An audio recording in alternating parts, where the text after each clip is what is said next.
السلام علیکم ورحمۃ اللہ وبرکاتہ۔ وَإِذَا سَأَلَكَ عِبَادِي عَنِّي فَإِنِّي قَرِيبٌ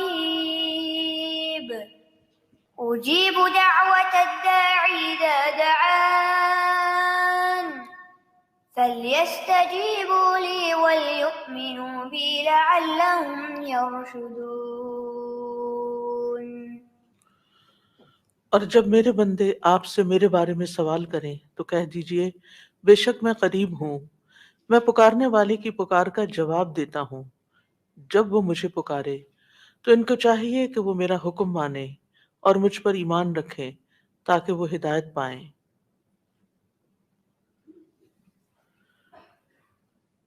فاستغفروه ثم توبوا إليه إن ربي قريب مجيب۔ کل ہم نے درود شریف کے بارے میں پڑھا تھا۔ درود شریف کے بارے میں جو باتیں آپ کو یاد رہ گئیں یا جو چیزیں آپ نے سیکھی، اگر ان کو شیئر کرنا چاہیں تو موسٹ ویلکم۔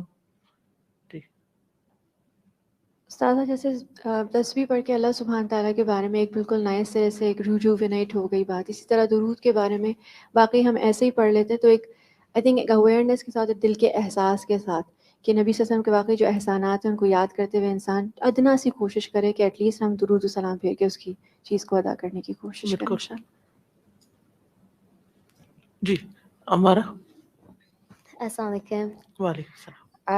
میں یہی سوچ رہی تھی کہ اللہ سبحانہ تعالیٰ فرشتوں کو حکم دیتے ہیں کہ وہ تعریف کریں اور درود پڑھیں رسول اللہ صلی اللہ علیہ وسلم کے لیے، اور وہ ہر وقت کرتے ہیں اور ان کو تب ہی لگتا ہے کہ حق ادا نہیں ہوا، اور ہم تھوڑا سا بھی نہیں کر سکتے تو یہ تو اچھی بات نہیں ہے۔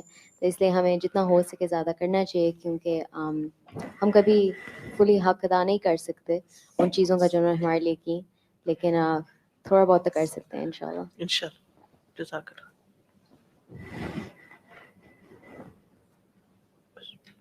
ٹھیک ہے۔ سازی جی کل درود پڑھ کے نبی صلی اللہ علیہ وسلم کا اب ہم سب کے لیے رحیم اور شفیق ہونے کا اتنا گہرا احساس ہوا، اور ہر پڑھتے وقت ایک خاص محبت فیل ہوئی، اور یہ کہ مجھے یہ نہیں پتہ تھا کہ درود فارسی کا لفظ ہے، اصل عربی میں صلات ہے جس میں رحمت، جس کے معنی میں برکت اور دعا سب شامل ہے۔ یہ بہت ایک نیا پہلو لگا۔ جزاک اللہ۔ السلام علیکم۔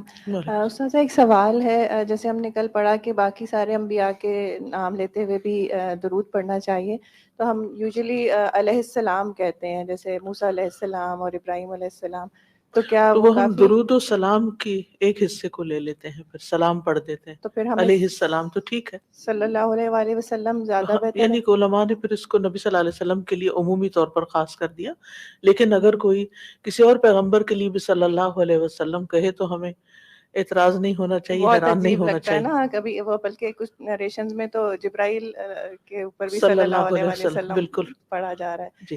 تو اور دوسرا مجھے یہ پوچھنا تھا کہ جیسے ہم نبی صلی اللہ علیہ وسلم کا نام لکھتے ہیں تو اس پہ جو ہم صاد لکھ دیتے ہیں تو وہ کافی ہوتا ہے صلی اللہ علیہ وآلہ وسلم اشارے کے طور پر کافی ہے، لیکن بہتر یہ کہ پورا لکھا پورا جائے۔ لکھا جی۔ جائے؟ جزاک اللہ خیر۔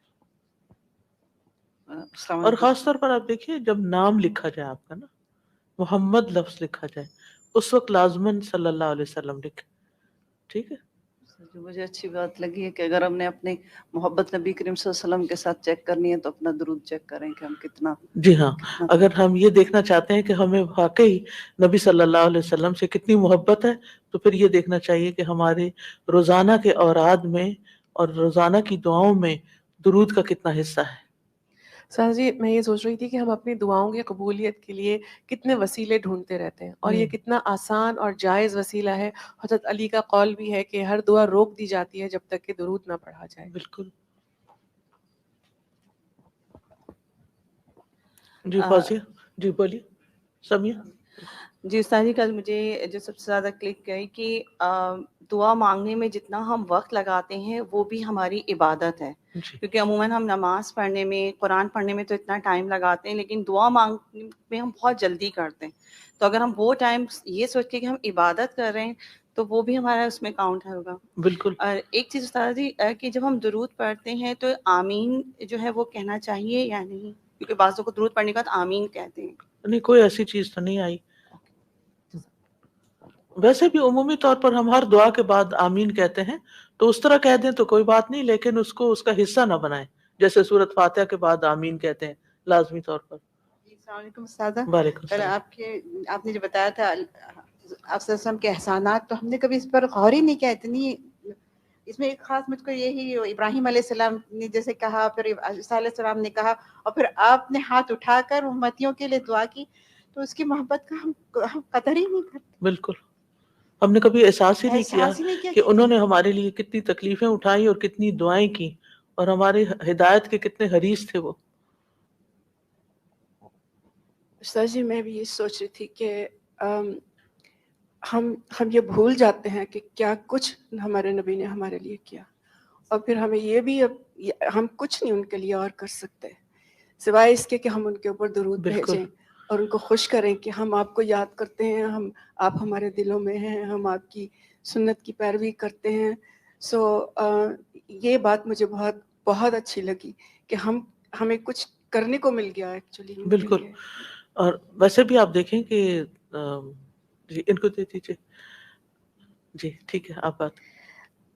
سازا جی، میں سوچ رہی تھی کہ جب آپ نے بتایا کہ نبی کریم صلی اللہ علیہ وسلم اپنی امت کے لیے فلاح کے حریص تھے کہ میری امت بس فلاح پا جائے، تو ہمیں ان کے حریص ہونا چاہیے کہ ان کا وسیلہ مل جائے اور ان کو درود شریف بھیجتے رہیں. تو ہمیں ان کا حریص ہونے کے لیے کثرت سے درود انشاءاللہ. بالکل.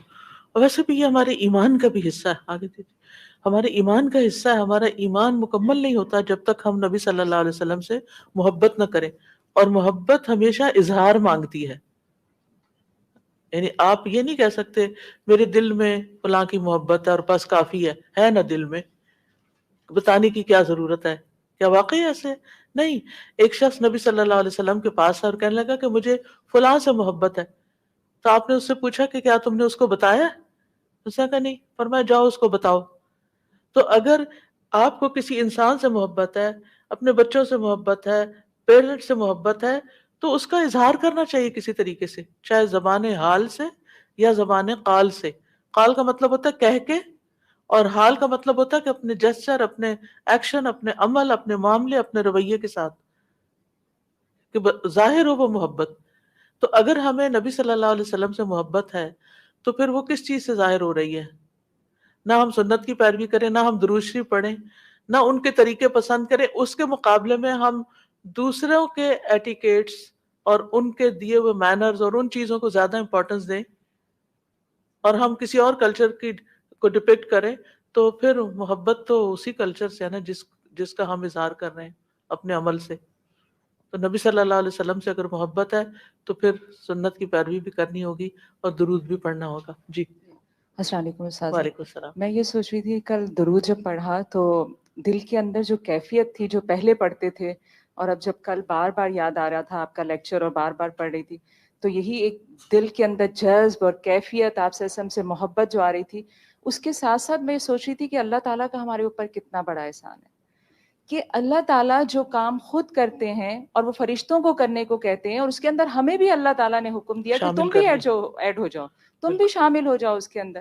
تو کتنا بڑا ایک اعزاز ہے کہ جو اللہ سبحانہ تعالیٰ نے ہمیں دیا، اور وہ اتنے خوبصورت الفاظ کی صورت میں ہمیں سکھایا، اور ہم اسے پڑھتے ہیں اور پھر درجے بلند ہوتے ہیں، ثواب اور وہ سب چیزیں الگ بات ہے، لیکن اس سے مجھے بہت خوشی ہو رہی تھی پڑھتے ہوئے. الحمدللہ. جی ادھر امارہ کو دے دیجیے، پھر شروع کرتے ہیں.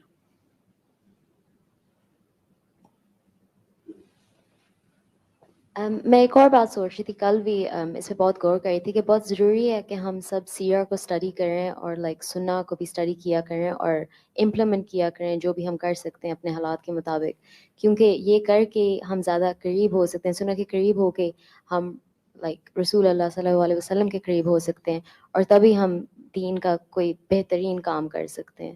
بالکل.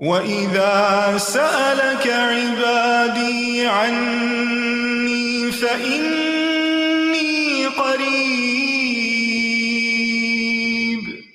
أجيب دعوة الداع إذا دعان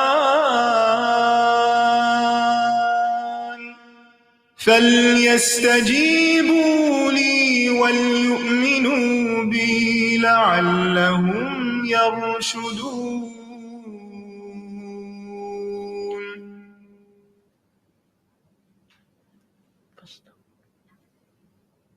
فاستغفروه ثم توبوا إليه إن ربي قريب مجيب.